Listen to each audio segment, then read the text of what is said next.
After 10 years, hundreds of updates, and millions of downloads, players were disappointed to log into their phone and see Pocket Mortys would be coming to an end on April 13th. All of the countless hours played, all of the Mortys collected, and of course, all of the money spent on the game would be down the drain. Now, a lot of old popular mobile games have been shutting down in recent years. Most people probably remember The Simpsons Tapped Out, which controversially shut down last year, but also many similar games I used to play like SpongeBob Moves In and Futurama Worlds of Tomorrow. It was already sad seeing those three go, but Pocket Mortys is just as, if not more, sad to me. Now, all of these freemium type games get the same criticisms about how they are riddled with in-app purchases and that the only way to progress efficiently is to spend money. Pocket Mortys is definitely guilty of this, but their approach to treating the players was a lot better than The Simpsons Tapped Out was. For the last 3 months of its existence, everything in Pocket Mortys has been completely free. Whereas The Simpsons game just rewarded players with a small amount of in-game currency, Pocket Mortys allowed its fans to explore all of the game's content free of charge or extended playtime.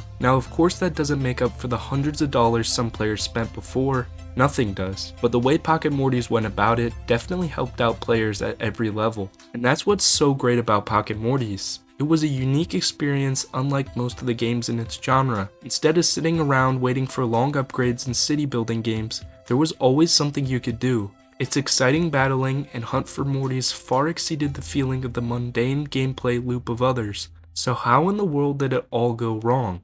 Around 2014 and 2015, Adult Swim wanted to expand into the growing mobile industry. They planned to license their shows and try to get a hit game. Adult Swim saw Rick and Morty and took a chance on it as a mobile game. Being mainly inspired by the Pokemon games and their style of combat, they partnered with Big Pixel Studios to create a Rick and Morty themed game. The goal was to make the game feel not like a clone of Pokemon, but a refreshing parody that Rick and Morty fans and anyone looking for a good mobile game could enjoy.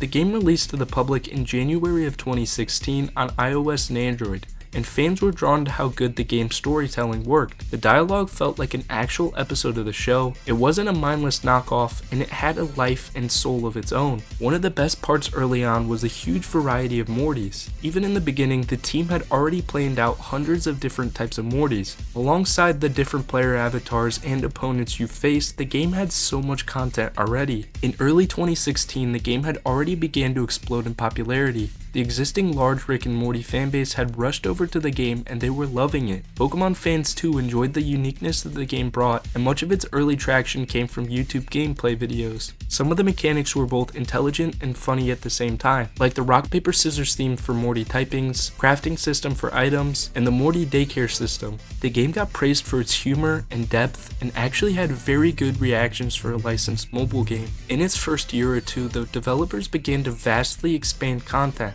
More and more Mortys were being added, new dimensions, and different seasonal themed events were coming to the game. The game also came out with big game-changing updates like multiplayer, daily challenges, and new and useful item recipes. Alongside the release of new episodes, the game began to release more niche Morty variants heavily tailored for fans of the show. By 2018, the game was already one of Adult Swim's most successful mobile titles. There was a dedicated fan base with completionist players going for every Morty in the game, or even hardcore combat players with heavily optimized teams. One of the reasons Pokemon has stayed so relevant over the years is because of replayability, and mainly shiny Pokemon. Pocket Mortys added shiny hunting to the game, and that brought a whole new challenge for veteran players. The game succeeded so much early on from a collection of good choices by its developers. The concept itself was one of the best parts, since Rick and Morty focuses so heavily on its multiverse plot. Having hundreds of different timelines and Mortys across the show allowed the game to find a perfect theme. This idea just works so well because not only does it fit the show so much,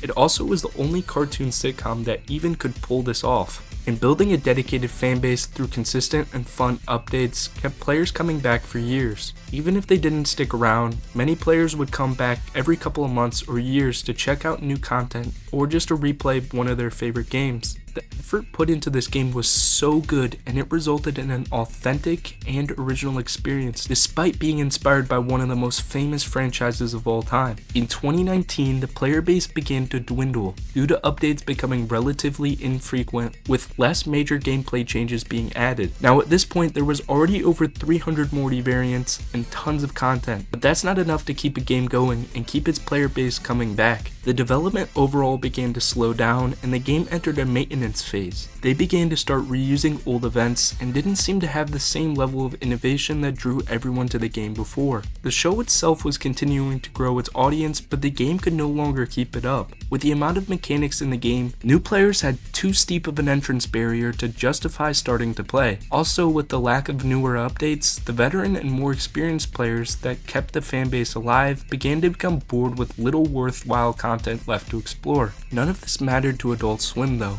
because in 2020 they began to restructure their entire game making processes and shift away from mobile gaming. These major changes caused the game to be almost fully unsupported by a development team. Barely any new Mortys were added, events were repeated constantly, and any remaining players had a lot of complaints about the condition of the game and the lack of communication on the developer's end.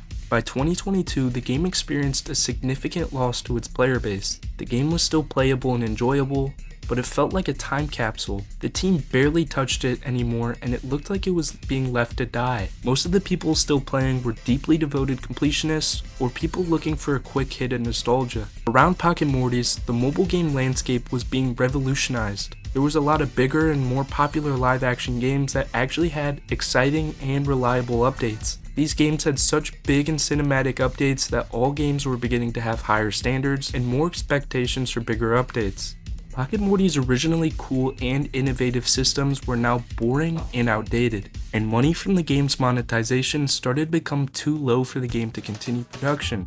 In 2024, Rick and Morty itself began to slow down after recent controversies with Justin Roiland and constructive feedback from the new voice actors. The show wasn't doing well, and there was no reason that a game about it was going to, or even a reason for the game to stay online. With the lack of events, a lot of players thought the game was fully abandoned. I do have to give a lot of props to the team who made all the different Morty variants, because all of these designs are so cool. And even through season 8, the game still made new Mortys after each episode despite its limited support and popularity. I've always thought it was cool how they never fully given up on making Mortys, and with all the variants in the game, it's a fun time to even just look at all the different Mortys in the game. But after all of its years of updates and Mortys, Adult Swim officially announced the shutdown plans for the game. They started by removing in-app purchases from the game and making everything free, and then they scheduled for the shutdown of the servers. Now this is all completely normal for mobile games. If the game gets too old,